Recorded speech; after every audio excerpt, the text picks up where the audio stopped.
Vamos à palavra. Quem se lembra sobre o que eu falei a semana passada? A igreja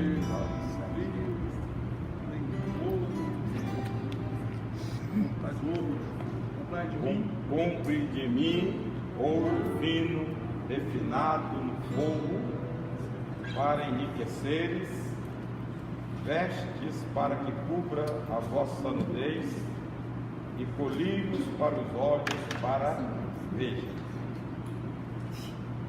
Mateus capítulo 5, versículo 8, bem-aventurança. Quem sabe, quando você frequentava a escola dominical, você sabia todos de cor. Você sabe o que quer dizer isso?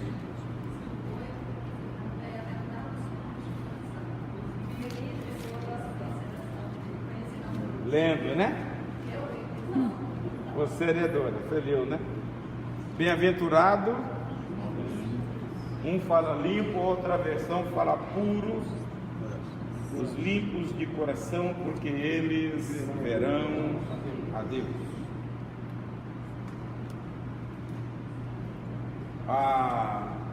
Jesus está falando com os discípulos, mas havia uma corrente farisaica que privilegiava a postura externa. Então eles queriam ser vistos como bons religiosos. Quando eles faziam oração, eles levantavam as mãos nas esquinas visíveis e faziam aquela oração longa para ser visto pelos homens. Jesus disse: você já recebeu a recompensa aqui. E Jesus começa no Sermão da Montanha a trazer isto para um outro foro. Ele não queria algo externo, ele queria o trabalhar do coração. E Jesus diz que os limpos de coração, eles verão a Deus. Como é trabalhar, viver uma vida cristã com um coração limpo? E você sabe, Jesus mesmo disse no capítulo 15 de Mateus, versículos 15 a 19, ele começa a dizer que é do coração que procede os maus pensamentos, os maus desígnios. Ele diz: o que entra na boca não contamina. Mas os fariseus, eles tinham um padrão. Você tinha que se lavar para você sentar à mesa, todo aquele ritual, porque não podia. E eles questionam aos discípulos porque eles sentavam à mesa sem lavar as mãos. E Jesus está dizendo: olha, o que entra não contamina, mas o que sai é o que contamina, porque é do coração que procede os maus pensamentos, desígnio, adultério, furto, tudo vem do coração. O coração do homem na Bíblia é o centro dele, tá? É aonde Deus quer habitar com o Santo Espírito. E aí nós começamos a ver a pessoa de Deus, a pessoa do Espírito. Se você não conhecer as pessoas da Trindade, você vai levar uma vida cristã meia boca. As pessoas da cidade são santas, são incontaminadas, elas não podem se contaminar, tal é a distância que elas estão longe de qualquer contaminação. Por isso que a Bíblia, quando Jesus ensina a orar, ele fala: Pai nosso que está nos céus, santificado, separado esteja o vosso nome. Porque Deus é tão santificado seja o teu nome, porque ele está longe de todo tipo de contaminação. Quem é que tem que se purificar para aproximar de Deus, para ter uma relação com Ele? Nós que somos os perdidos. O pecado nos jogou lá embaixo. Agora, com Jesus, o resgate, a salvação, a regeneração, nós subimos de nível. Só que eu preciso entender que quanto mais eu me purifico, eu me limpo, mais eu aproximo dele, mais a transparência de Deus vai ter que penetrar na minha vida. Por isso que Jesus disse: bem-aventurados os limpos de coração. O Salmo 24, versículo 2 e 3, ele começa: do Senhor é a terra e a sua plenitude. Continua, ninguém continua. Vocês também. O Senhor é a terra e a sua plenitude. Ele afundou os mares e quem subirá ao monte do Senhor? Esse aí. Com quem estará no seu lugar? Agora o 3. Esse é o 3. É o 4. Aquele que é limpo de mãos e Puro de coração. não entrega sua alma à vaidade. A vaidade nem jura enganosamente. Então o salmista já estava perguntando: quem subirá ao monte do Senhor? Quem estará com o Senhor? Quem for limpo de mão e puro de coração. Então eu preciso entender o propósito destas coisas para ter um coração puro. Como que se purifica o coração? Salmo 119, se não me engano, verso 11, diz assim: como purificará o mancebo o seu caminho? Observando conforme a tua palavra. A palavra de Deus purifica. O sangue de Deus nos purifica do pecado. Capítulo 1, verso 7, 1 João. Então, a purificação, nós precisamos ter um coração puro, limpo. Se você olhar, né? 11, não é? Ou 9?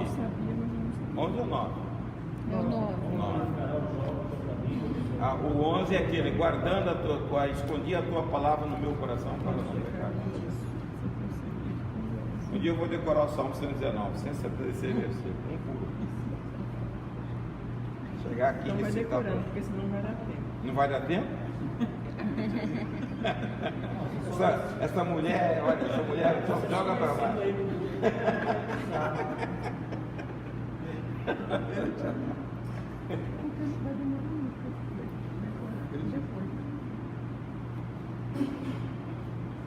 Pelo menos 30 versículos do Salmo 119 eu sei de cor. Você falou esse, mas eu sei pelo menos 30. 176.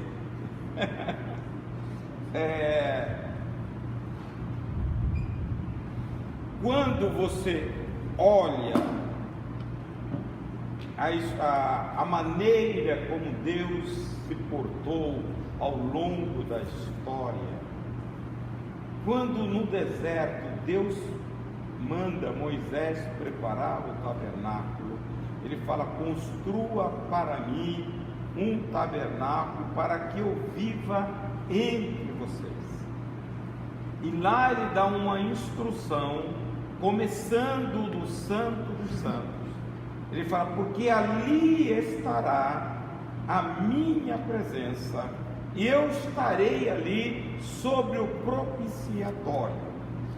Este lugar era um lugar muito puro, era todo revestido de ouro, e a arca, em cima da arca, 12 querubins de ouro puro batido, e eles se olhavam, e no dia da expiação, era uma vez só no ano, está lá no capítulo 23 de Levítico, dá essa especificação. O sumo sacerdote, ou também no 16, ele entrava com sangue para não morrer, e ali a fumaça da glória de Deus descia. Ao longo do tempo, isso se perdeu. Quando você olha o Novo Testamento, capítulo 3 de 1 Coríntios, versículo 16, a Bíblia diz que o santuário de Deus O lugar santo da habitação de Deus é o coração do homem. Ele diz: vós sois, leia aí. Não sabeis que sois santuário de Deus e que o Espírito de Deus habita em vós? Então ele não habita mais em uma casa. O divino, o Espírito Santo, ele habita no nosso coração. Logo, há uma necessidade de purificar o nosso coração, porque o santo vai morar. Como Deus é separado do mal, se você tiver um coração sujo, não pode ser a habitação de Deus, porque Deus é santo. Deus não contamina com a sujeira. Abacuque 1:13 diz que Deus é tão santo que ele não pode olhar o mal. Tal é a exigência de santidade. Deus não pode mudar, ele é santo. Por isso que Levítico 11:43 fala, e Pedro também fala, capítulo 1, versículo 15: sede santos, porque eu sou santo. E Pedro ainda fala, em toda a vossa maneira de viver, porque assim está escrito. Sede santos, porque eu sou santo. Então há uma exigência. Como o coração do homem é o centro da vida, é o centro da personalidade, é onde reside a pessoa, mente, emoções e decisão, nós precisamos trabalhar o coração. Jesus disse que é do coração que procede raiva, ira. Coração puro não pode ter isso. Pessoa que fala pelos cotovelos, esbraveja, murmura, tudo é um coração não limpo. Estão entendendo, irmãos? E as pessoas acham que é a morada do Espírito Santo. É porque a gente não para saber quem é essa pessoa. Quando você para entender o Espírito Santo é o morador do coração, eu tenho que constantemente estar trabalhando o meu coração. Provérbios 23 e 26, o Salomão ele fala: dá-me, filho meu, o teu coração. É o que Deus quer, é o nosso coração. Não é isso que está aí? Dá-me, filho meu, o teu coração. Os teus olhos observam. Então, o que Deus quer nosso é um coração limpo, um coração puro. Mas a gente precisa, irmãos, trabalhar.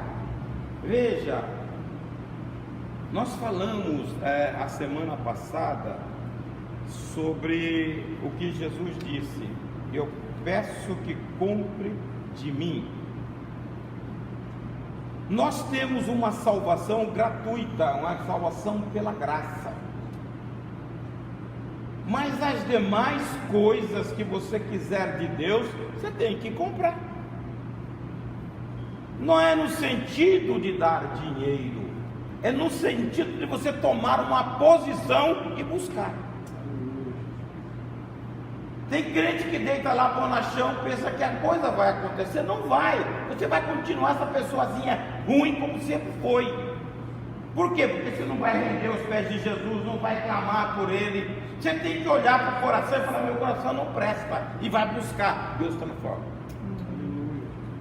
Mas a pessoa acha: não, Deus vai me transformar. Como? Se a pessoa gosta de esbravejar. Mas se a pessoa ela também não tomar sentido de que ela tem que mudar, não vai mudar. Não vai mudar. Tem que comprar. Comprar demanda esforço. Se você sabe que assim, o coração é impuro, passou uma mulher, você olha de rabo de olho lá, você sabe que é pecado. Está lá no capítulo 1, versículo 14 e 15 de Tiago. Cobiçou, meu irmão, não adianta, ninguém viu, mas o Deus eterno viu. E a Bíblia diz: quando cobiça, já gerou pecado no coração. Leia aí. Mas cada um é tentado quando atraído e engodado pela sua própria concupiscência. Cobiça. Depois, havendo a concupiscência concebida, A cobiça dá luz ao pecado, Isso e o aí. pecado sendo consumado gera morte. Então, muitas pessoas estão dentro da igreja em pecado. Está na Bíblia. Quando ele esborracha lá, e já era. Aí ele morreu mesmo. Tá? Mas esse cultivo do pecado vai enfraquecendo a estrutura. Um dia depois, pum, cai lá. Eu não penso que Davi pecou de repente. Todo pecado é gerado por cobiça. A Bíblia diz o seguinte: quando os reis saíam para a guerra, Davi fica em casa, premeditado. Não brinca com o pecado. Foge disso, limpa o coração, porque senão um dia você vai cair. Depois que caiu, já viu. E as pessoas, elas não atentam para o conhecimento da palavra, ou os passos que dão até você cair. É cobiçando, você vai brincando. Faz como José. A mulher atacou, ele fugiu, correu. Hoje vai chamar o frouxo. Mas é melhor ser assim do que ir para o inferno. Porque depois que tem borracha para levantar, não é ótimo, vem logo 6, né? Mais 7, né? Aí fica difícil. Então, essas coisas nós temos que precaver, limpar o coração, limpar o coração. A Bíblia diz que o nosso coração naturalmente é enganoso. Jeremias fala isso, né? Ele fala: enganoso é o coração do homem mais do que todas, corrupto mais do que tudo. Só a presença de Deus para purificar e mudar o coração. 17:9 de Jeremias que diz: enganoso é o coração do homem mais do que todas as coisas. Então nós precisamos, irmãos, trabalhar o nosso coração. Provérbios 4:23 diz: de tudo que o homem deve guardar, guarde o coração, porque dele provém as saídas da vida. Então é do coração, guarde o coração, não deixe a contaminação do pecado entrar no coração, vigie, e muitas vezes o pecado é introduzido pelos sentidos, principalmente pelos olhos.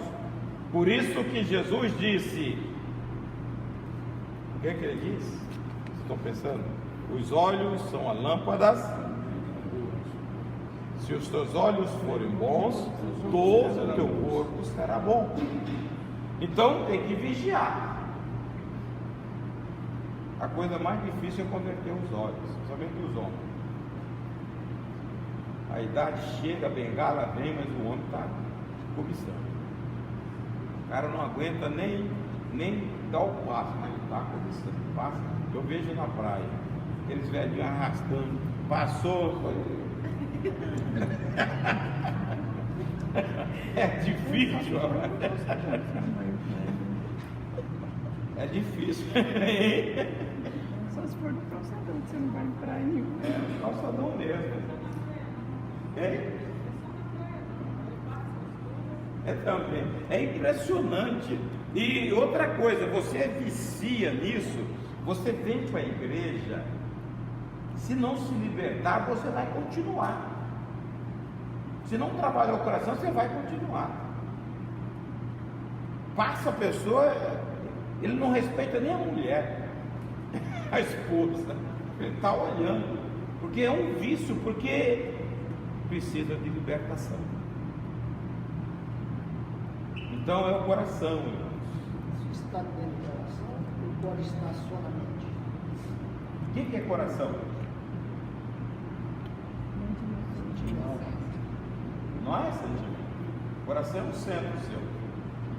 A Bíblia, quando fala de coração, ele está falando da pessoa, mente, emoções e vontades. Está falando da alma. Tem hora que a palavra, a maior parte da expressão na Bíblia de coração é alma, mas tem hora que fala de espírito. Se as coisas estão na mente, porque já está no coração. Está no coração, está na alma. Tá? Quando você trabalha restauração da alma, as pessoas, de um modo geral, elas gostam de trabalhar emoções e a vontade, a razão. Não começa. A estrutura da alma é mente, coração, emoções e vontade. Então você tem que começar por onde começa. Não adianta começar por baixo. Paulo, quando lhe dá a instrução na Bíblia, ele fala espírito, alma e corpo. Nós invertemos corpo, alma e espírito. Você está fugindo completamente. Deus quer sempre trabalhar primeiramente o interior. Depois, quando você tem um espírito renovado, uma alma restaurada, o seu corpo, ele vai refletir o que é o seu interior.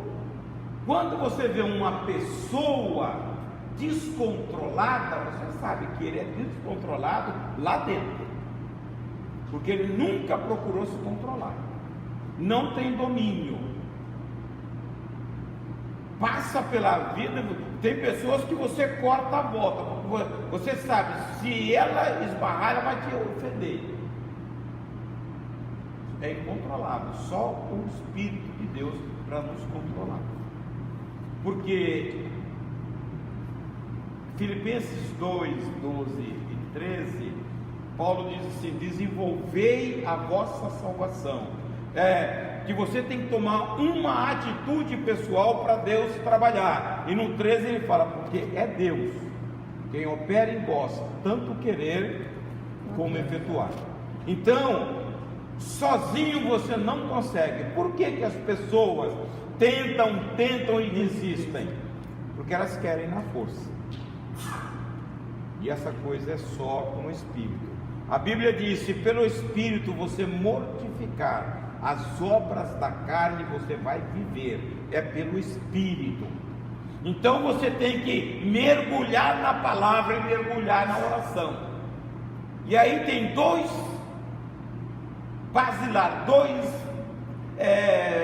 esteio, pilar que nós temos que segurar, e é difícil: orar e ler. Você vai alimentar, né? O espírito você vai alimentar a carne. E aí você sabe. Então, o nosso coração, o reflexo do nosso coração é para ser de fato o templo do Espírito Santo. Uma pessoa sem domínio próprio perde a salvação? Depende.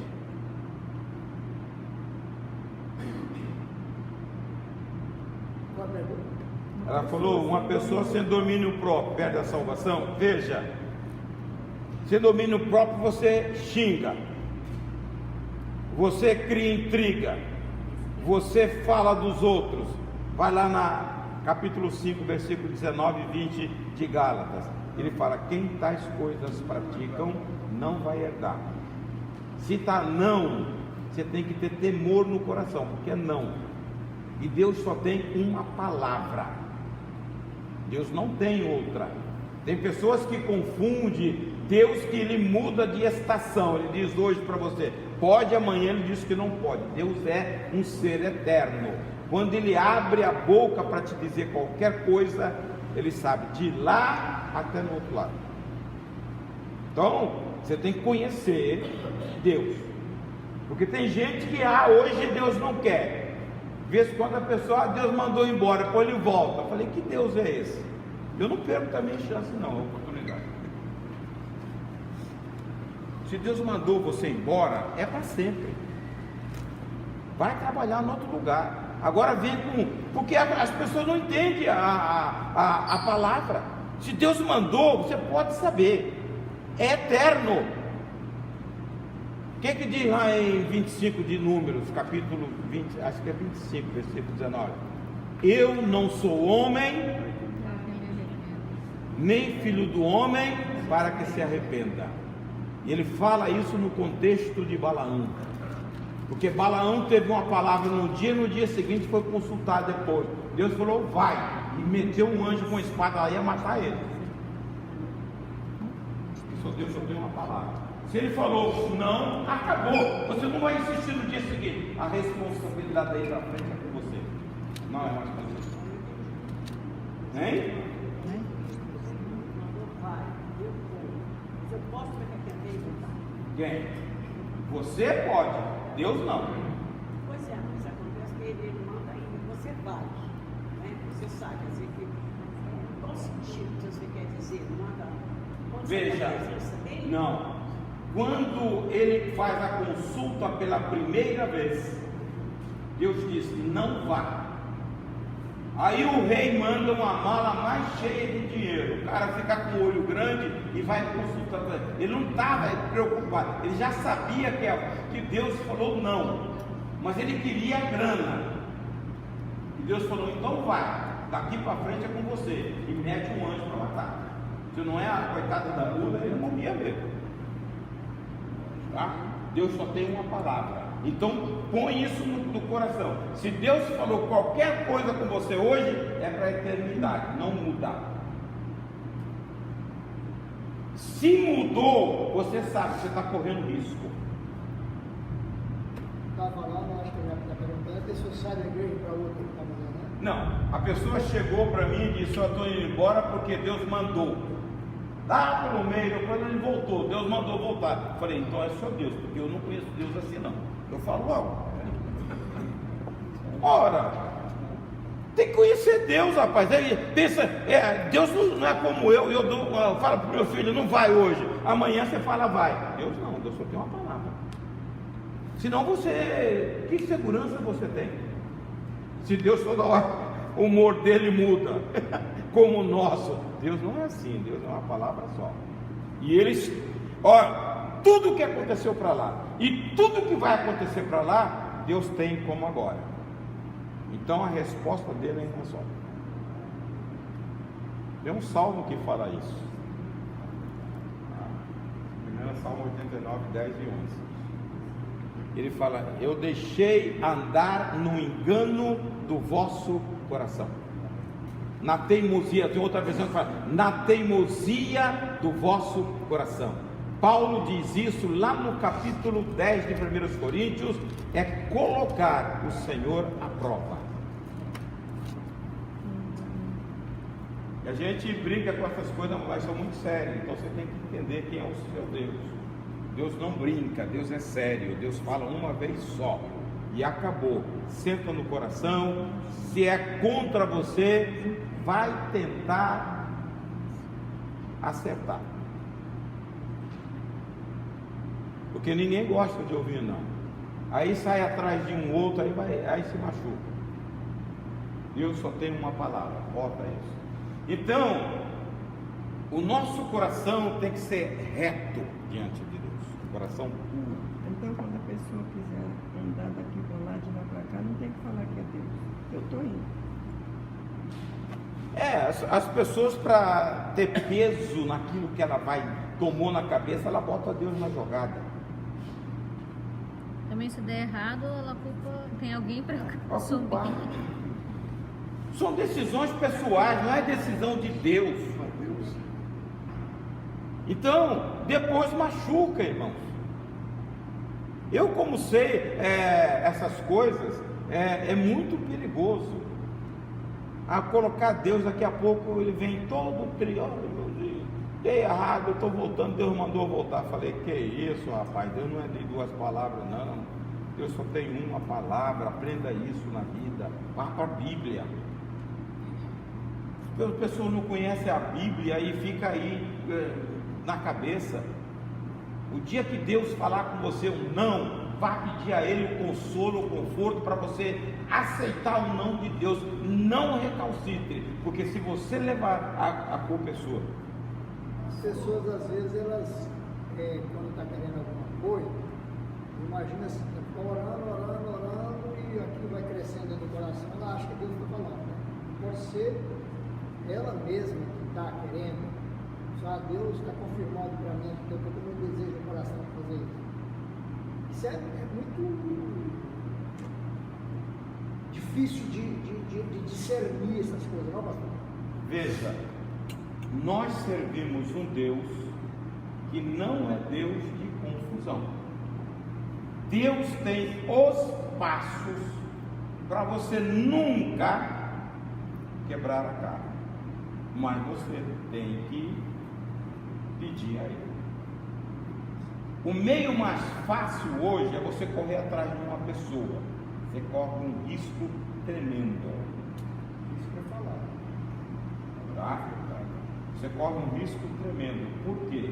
Todos nós temos falhas. Por exemplo, eu conheço aqui a Raulina há bastante tempo, tenho uma relação com ela. Ela pode me sugestionar. Deus me dá um clareio aqui e eu emendo do outro lado do que ela falou. Isso é um perigo. Agora, capítulo 3 de 1 João, versículos 19 a 23, é o teste que eu tenho para buscar a Deus. A Bíblia diz que a paz de Cristo é o árbitro em nosso coração, é o juiz, é aquele juiz que corre atrás da bola, ele apita para cá ou para cá. Então, João define isso. Ele diz: se nós pedirmos alguma coisa a Ele vai nos dar, e não vai trazer confusão no nosso coração, porque o nosso coração vai ter paz, não é isso não? 1 João capítulo 13, versículo 20 a 23. Não, 16, né? 16, é? Oh. Não. Pois se o nosso coração nos acusar, É isso aí. certamente Deus é maior do que o nosso coração. Isso aí. E conhece todas as coisas. Continua. Amados, se o coração não nos acusar, temos confiança diante de Deus, e aquilo que pedimos dele recebemos, porque guardamos os seus Os mandamentos. seus mandamentos. Aí, se o nosso coração não nos acusar, temos confiança nele, porque se pedimos alguma coisa e o coração não acusar, nós vamos receber a paz. Mas o coração é enganoso. Se ele tem, agora eu vou fazer a diferença. Se ele tem o Espírito como morador, Eu entendo muito esse tipo de atitude que você falou, né? De pessoas assim, que falam que foi Deus que falou e se faz, aí depois desfaz. Realmente é isso, a falta de aliança em Deus, ou seja, a falta do Espírito Santo na direção. Porque da mesma forma que uma pessoa que faz isso que você falou, ele faz o contrário também. faz também. Deus fala, aí ele fala assim: Deus não falou comigo. Por quê? Porque não interessa pessoalmente a pessoa. A falta de aliança mesmo. Tem hora que a gente recebe de Deus um não, e você fica procurando atrás de um sim, para justificar. Isso é um perigo muito grande.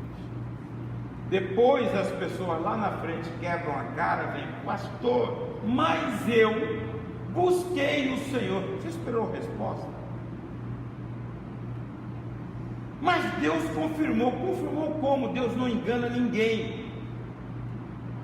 Então as pessoas precisam de uma relação, como você está falando, Vitor. Se não tiver uma relação com Deus de dependência, você não vai caminhar. Outra coisa, Deus nunca vai te colocar numa fria.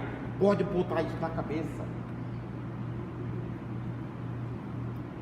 Casei, consultei a Deus. Você consultou, você estava apaixonado, doido pela menina, depois casou. Tem gente que pega aí uma semana. Deus pode até fazer isso, mas muitas vezes não, irmãos. Você tem que esperar. Vai para o joelho, caleja o joelho. Senhor, tira tudo do meu coração para confirmar. Pede prova e reprova. Aí vai lá. Quando eu era jovem, aí contava-se muito, né? Que chegou um novo convertido e a moça começou a orar, começou a agradar, e aí a mãe dela falou: olha, vá orar, pede a Deus para ele ser batizado com o Espírito Santo. E aí ela falou: só se você for batizado. E ela também começou a orar. E aí o cara foi batizado. Aí quando foi batizado, encheu de alegria e esqueceu, né? Aí a moça ficou na agonia. O cara esqueceu. Foi lá dar um toque: ó, cadê aquela promessa? Vamos conversar, porque você agora já foi. O cara se envolveu com Deus e esqueceu da menina.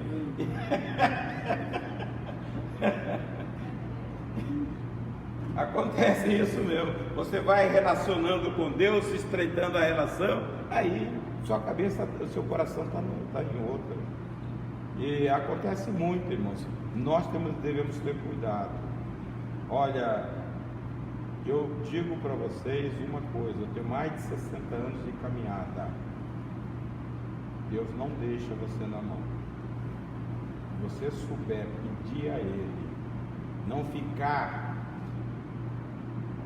A palavra, aquilo que o rapaz falou na terça-feira, sobre os dons, a palavra de revelação, isso é bom para a igreja, porque a proposta do Espírito é para edificação, para um fim proveitoso na igreja.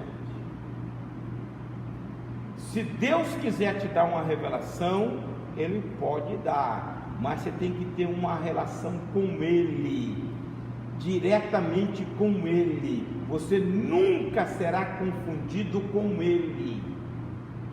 Com pessoas você fica assim: será? Será? Mas com Deus você não fica. Você está entendendo? Porque a Bíblia diz: aquele que profetiza, os outros julguem. Porque tem um ser ali meio complicado, por mais que seja de Deus. Mas quando você tem uma relação, um coração que é de fato Deus, Deus é bom. Deus sempre quer nos dar o melhor. Por isso você tem que buscar. A relação nossa com Deus é de amizade, proximidade. O hino 296 que cantamos, ele fala de uma situação que Jesus sempre teve vitória, porque sempre orou. É na oração que você estreita o seu relacionamento com o Senhor. É na oração que você pede a Deus e Deus confirma no seu coração. É no momento da contemplação, aquele momento que a gente faz de curtição. O Salmo 5, verso 3 diz: pela manhã eu faço a Deus a minha oração.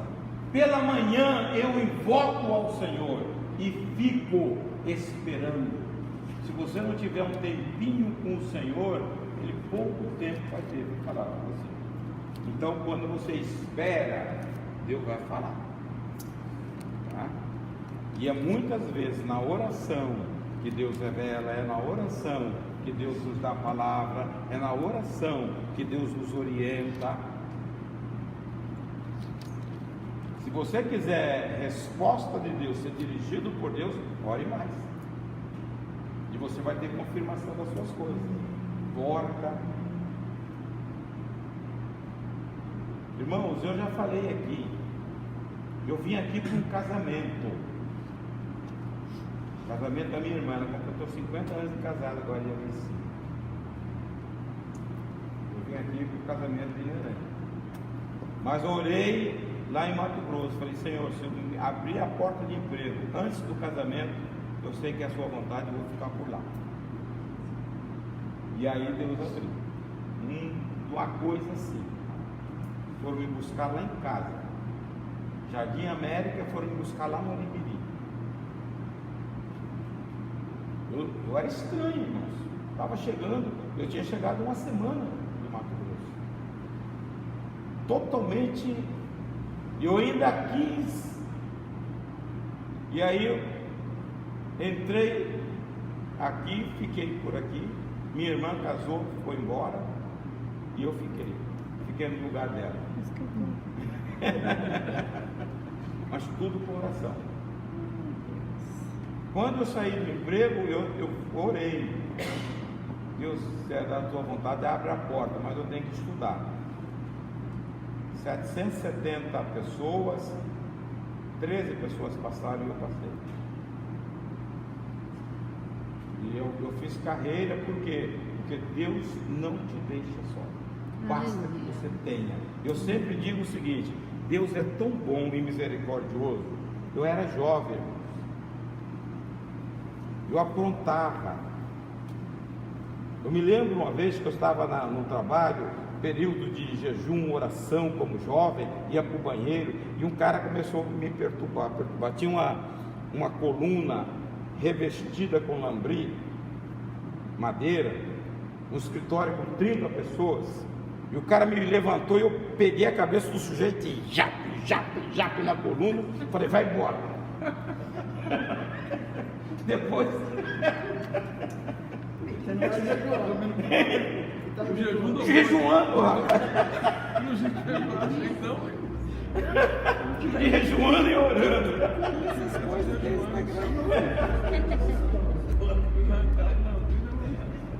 Denilson falou aqui que é espírito você não. Para você ver, e com tudo isso, a hora que você recorre a Deus, Deus te atende, rapaz. Você fala, esse Deus é bom demais.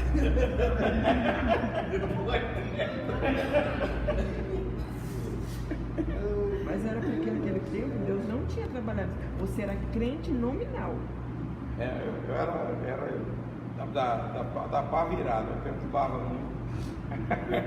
Eu sei que o camarada saía sacudindo a cabeça. Falei, vai embora, não me perturba mais não.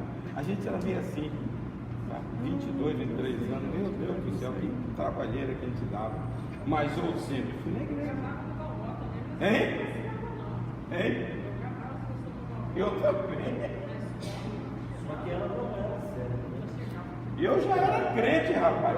Era secretário da escola dominical, era tudo.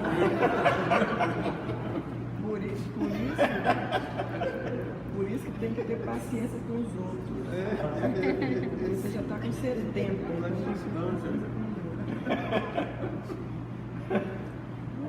É a transformação. Deus vai trabalhando. Está escutando a história?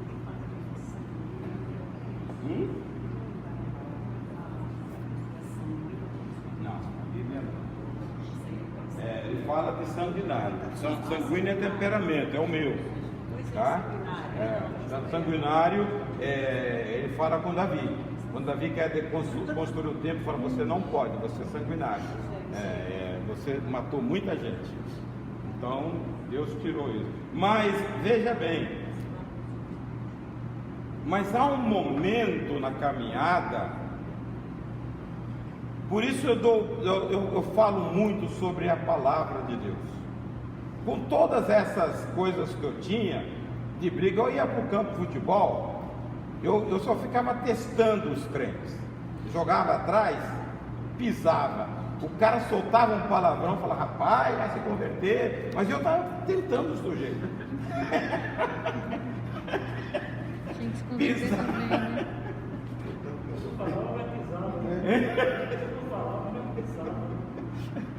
Não, graças a Deus eu nunca fui dominado por pornografia, palavrão, graças a Deus não. Agora eu perturbava, né? Chegava junto e tal, essas coisas todas. Aí o cara xingava, falava, meu filho, vai converter.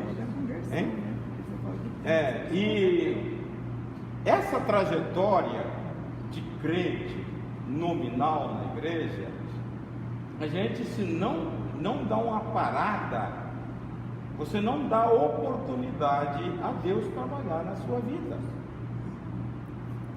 Você vai levando, mas há um momento que a gente lendo a Bíblia e você atendo na repetição, você começa a ver detalhes e o Espírito começa a trabalhar. Aí você vê alguma coisa que realça. Não vai entrar briguento. Eu falei, agora? Aí você tem que cair a ficha, tá? A Bíblia diz, uma das razões, 10 e 10 de João, quem está em guerra, eu vim para que tenham vida e vida com abundância. Você tem que desfrutar da alegria, do prazer de ser crente. E muitas vezes eu cumpri a tabela. Então eu falei, vou ter que mudar essa situação. E qual é a situação? Eu já conhecia, já lia, desde quando eu casei eu lia a Bíblia. Talvez isso é uma grande influência. Aí você vai para a oração. Aí eu levantava de madrugada, orava, pedindo força, para ir mudando. Irmãos, você não muda a sua vida da noite para o dia, é um processo. Tenho mais de 35 anos nesse processo, e a Bíblia me dá um consolo. Ela diz o seguinte: até o dia de Cristo. Então, enquanto eu estiver aqui, Deus estará trabalhando na minha vida. Você tem que deixar. E quanto mais você mergulha na palavra para saber, mais o Espírito quer te aprimorar. O salmista dizia que o pensar e o falar do meu coração sejam agradáveis a ti. Salmo 19, verso 14. Então ele se preocupava com tudo para apresentar a Deus o melhor, uma coisa pura, expressão do pensamento, e é a expressão verbal dele, tinha que ser para agradar o Senhor. Quando você deixa Deus trabalhar, você passa a importar com as coisas que Deus importa. Hoje você vem aqui, se o cara vai para a igreja, você não. Você vira as costas, não, eu vou ver um filme, aí eu vou jogar uma pelada. Você troca os valores. Quando você começa a caminhada com Deus, Deus trabalhando em você, você quer estar aos pés do Senhor, pensando nas coisas de Deus e se envolvendo com ela. O coração seu está com o Espírito, e o Espírito te leva a isso. Não é fanatismo não, irmão, é desejo de agradar a Deus. Que eu vejo hoje, nós estamos vivendo numa situação difícil, ninguém olha para o coração. Como está o seu coração? Tem gente que o coração é fel, não é reto diante de Deus.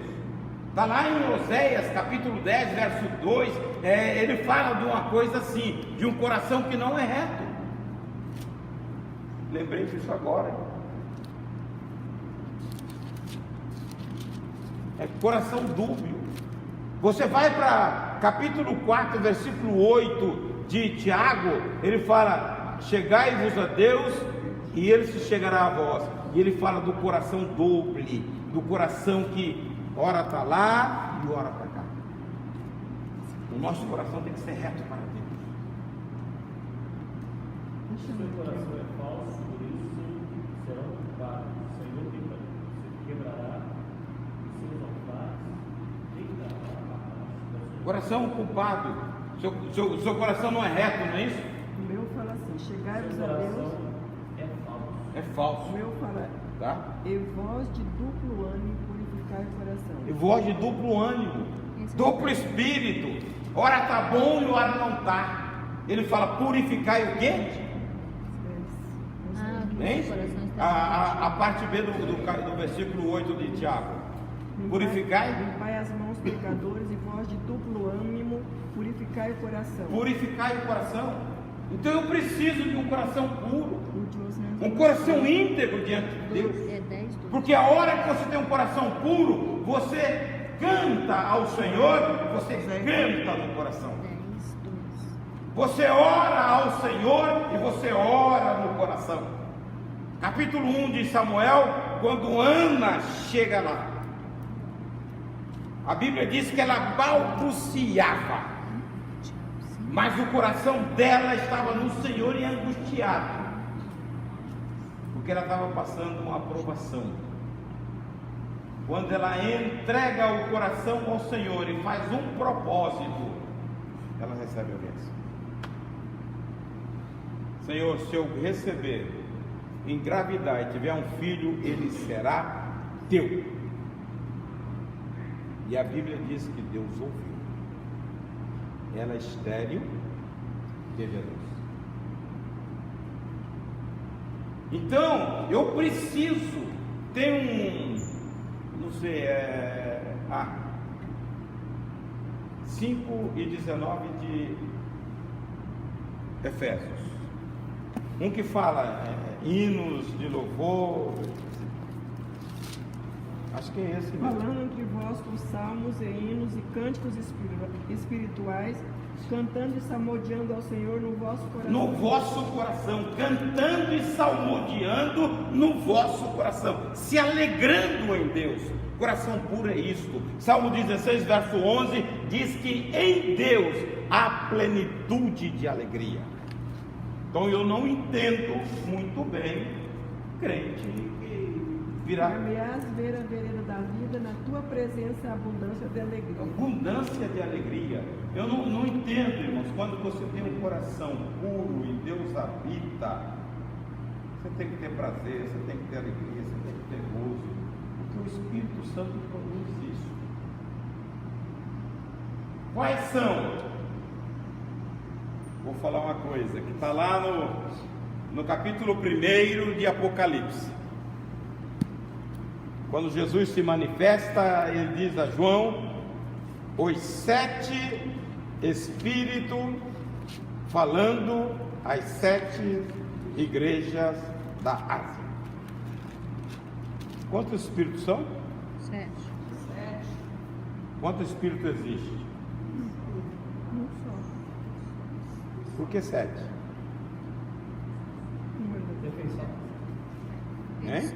Fala isso, né? Os 7 Espíritos de Deus, né?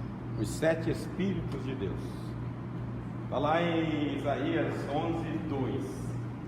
Espírito de alegria, espírito de conhecimento, ele enumera 7.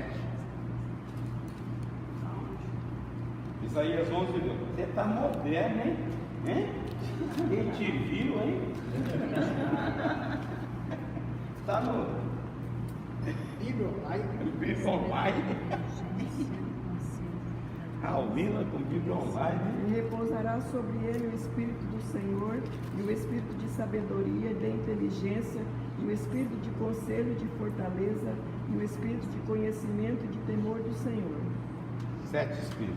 Está em Apocalipse 4 também. Também. Isaías 11 e 2.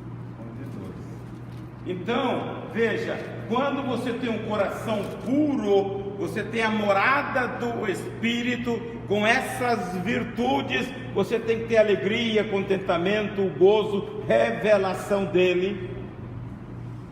Quando João olhou para trás, ele tinha os 7 Espíritos que ele Não. Lê Apocalipse, capítulo 1, versículo 8 para frente. Aí ele diz que ouviu atrás dele uma voz como voz de muitas águas. No meio das águas tinha Não, no meio dos castiçados, no meio da igreja. Um semelhante ao filho do homem. Quer dizer, aí que vem esses entendimentos. Ele diz que é no meio da igreja. Jesus anda no meio da igreja. Fala, no meio do candelabro tinha um semelhante ao filho do homem. A boca saiu uma espada pelos gumes, os cabelos como uma branca lã, os pés como latão reluzente, e a voz estrondosa. Ele fala assim: e eu, ouvindo isto, caí como morto. E ele toca, hein? A hora que ele toca nele, ele recebe vida. Porque Deus não veio para matar, Deus veio para dar vida. Deus é o Deus da vida. Então, limpe o coração, porque nós temos uma proposta: ver a Deus. Você pode ver Deus aqui, e você pode ter uma visão da eternidade. Essa é a expectativa nossa, ver Deus na sua plenitude. Lá nós seremos superiores aos anjos. Salmo 8 diz que nós fomos feitos um pouco menor do que os anjos. Quando Deus nos der a oportunidade de vê-lo, nós estaremos superior aos anjos. 1 João 3:2 diz: assim como Ele é, Jesus, nós também seremos. Jesus está acima, porque Ele ganhou a vitória, e nós também estaremos acima dos anjos, porque nós seremos semelhante a Jesus, o Filho de Deus. Aleluia.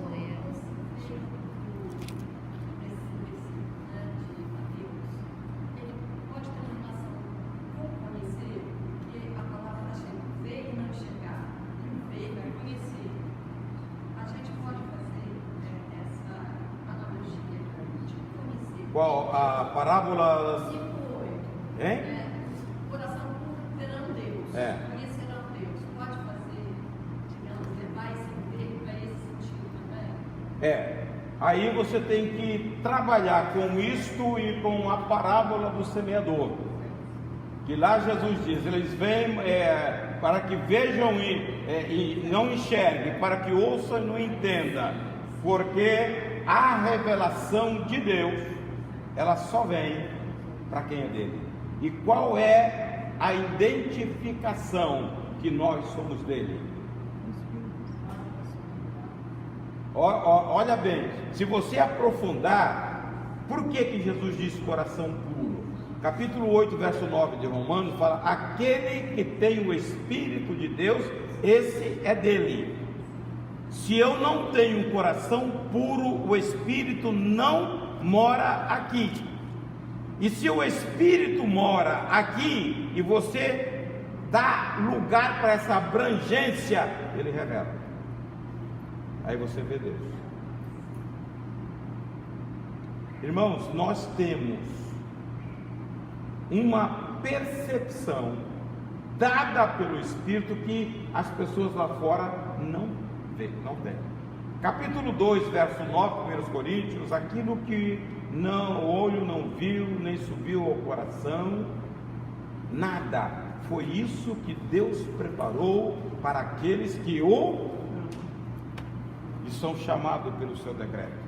Então, se você tem uma preocupação com o seu coração para apresentá-lo a Deus, para que o Espírito mora, e eu sempre penso o seguinte: o lugar do Espírito em nós não pode ser restrito, ele tem que tomar.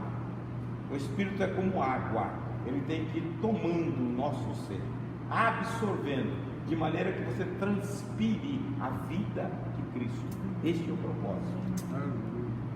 E quando você tem isso, Deus traz revelação. Aí vai lá para o capítulo 1, versículo 9 de Colossenses: no pleno conhecimento da vontade dele e também no entendimento espiritual. Você percebe coisas antes. Deus se faz sentir, irmão. Nós temos um Deus vivo. Nós não servimos um Deus que nos deixou aqui. Ele está conosco, Ele nos orienta, Ele não deixa você dar o passo em falso. Basta que você busque. Amém?